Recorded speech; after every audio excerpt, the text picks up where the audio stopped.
এখানে অঙ্কটিতে কি আছে দেখি পড়ে।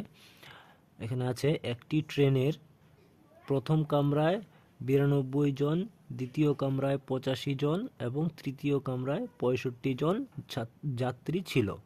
মানে একটি ট্রেন গাড়ি যাচ্ছে, ট্রেনের 3টি কামরা রয়েছে, 3টি কামরার মধ্যে একটি কামরাতে রয়েছে 92 জন, আরেকটি কামরাতে রয়েছে 85 জন, আরেকটি কামরাতে রয়েছে 65 জন যাত্রী কোথাও যাচ্ছে। তো এখন আমাদেরকে কি করতে হবে, ওই যে 3টি কামরা রয়েছে ওই 3টি কামরায় মোট কতজন যাত্রী ছিল সেটা বের করতে হবে। তো মোট কতজন ছাত্রী ছিল, মানে প্রথম কামরার যে যতজন ছাত্রী ছিল তার সঙ্গে দ্বিতীয় কামরার যে যতজন ছাত্রী ছিল এবং তৃতীয় কামরার যতজন যাত্রী ছিল তাদের সংখ্যাগুলোকে সবগুলোকে যোগ করে নিতে হবে। মোট মোট যাত্রী বের করতে বলছে, মানে সবগুলো 3টা কামরার যে যাত্রী সংখ্যা ছিল তাদের সবাইকে একত্রিত করতে হবে, সবাইকে যোগ করতে হবে। যোগ করলে আমাদের মোট কতজন যাত্রী সেটা বের হয়ে যাবে।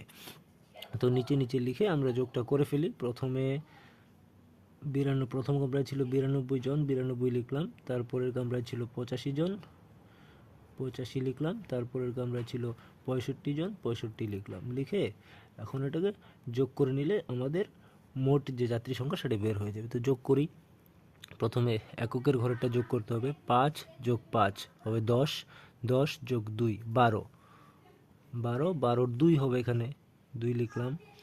একটা থেকে যাবে হাতে, তো হাতে থাকলো।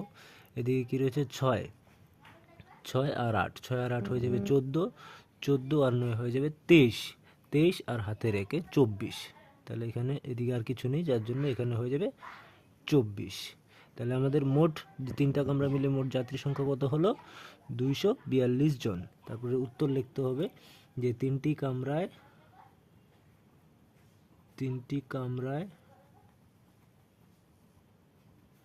মোট 242 জন যাত্রী ছিল।